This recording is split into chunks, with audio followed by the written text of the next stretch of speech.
Hello दोस्तों, स्वागत है आपका हमारे यूट्यूब चैनल में। दोस्तों, अनुपमा सीरियल में आ गया है बड़ा ट्विस्ट। जैसा कि आप जानते हैं, यहाँ पर माही से शादी करने को प्रेम इनकार कर दिया है, क्योंकि अभी वो राही से शादी करना चाहता है। लेकिन अभी उसने डाल दिया है अनुपमा पे कि आप जो कुछ करेंगी वही होगा। और यहाँ पर राही ने भी कह दिया है कि माँ, आप जो कुछ कहेंगी वही होगा।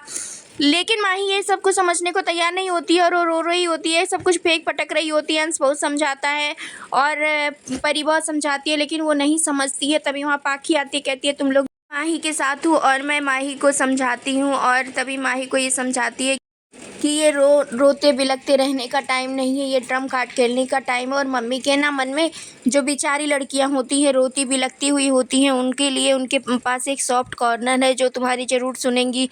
तभी माही कहती है हाँ, ये तो मैं ज़रूर करके ही रहूँगी, क्योंकि मुझे मम्मी को ये समझाना है, अनु माँ को समझाना ही होगा। और इधर अनुपमा रो रही होती है, कहती है कि अनुज, आज मुझे आपकी बहुत याद आ रही है। मैं किस लड़की के झोली में खुशियाँ डाल दूँ, अपने किस बच्चे की झोली में खुशियाँ डाल दूँ। मैं बहुत असमंजस में पड़ गई हूँ, मैं सब कुछ संभालते संभालते थक गई हूँ, मुझे आपकी बहुत ज़रूरत है, आप प्लीज़ आ जाओ।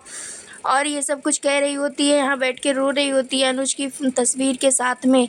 और तभी वहाँ पर आती है राही, और राही ये भी कहती है कि माँ, आप घबराओ मत, आप प्रेम को माही को दे दो, मुझे कोई दिक्कत नहीं है, मैं अपने आप को संभाल लूँगी, समझा लूँगी। लेकिन तभी यहाँ पर अनुपमा कहेगी कि प्रेम कोई खिलौना नहीं है कि एक बच्ची को दे दिया तो दूसरे को नहीं दिया। प्रेम का भी मन है, दिमाग है, वो सब कुछ जो चाहता है वो करना चाहता है वो भी।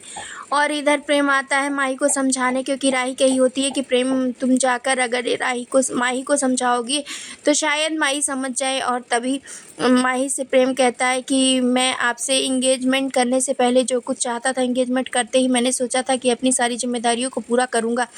लेकिन तभी यहाँ पे माही इतना तक कह देती है कि तो ठीक है ना, मैं जो कुछ भी हुआ मैं भूलने को तैयार हूँ, आप मुझसे अभी भी शादी कर लो। तब प्रेम कहता है कि तुम क्या सोच रही हो, क्या करना चाहती हो, मुझे नहीं पता, लेकिन मैं ऐसा कुछ अब नहीं कर सकता, जो कुछ अनु माँ कहेंगी वही होगा।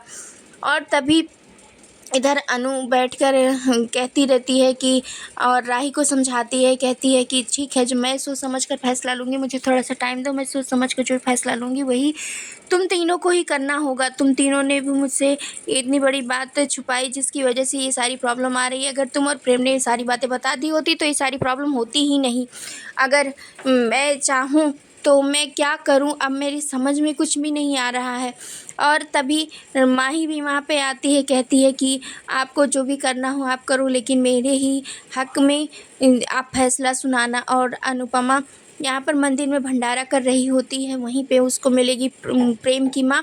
और प्रेम की माँ से मिलकर, लेकिन उसको नहीं पता होगा कि ये प्रेम की माँ है, और प्रेम की माँ को भी ये नहीं पता होगा कि ये राही की माँ है या प्रेम के साथ में रहती है। वो तो अपने बिछड़े हुए बेटे को ढूंढने आई होती है।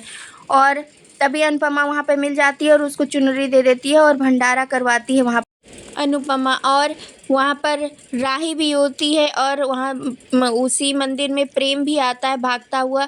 अब देखना ये इंटरेस्टिंग होने वाला है, क्या प्रेम अपनी माँ से मिल जाएगा और अनुपमा को ये पता चल जाएगा कि ये प्रेम और किसी का नहीं बल्कि इसी लेडी का बेटा है। आप अपनी राय हमें कमेंट के जरिए ज़रूर बताएं, और हमारे चैनल पर नए हैं तो लाइक शेयर सब्सक्राइब करना, बेल आइकन दबाना बिल्कुल ना भूलें दोस्तों।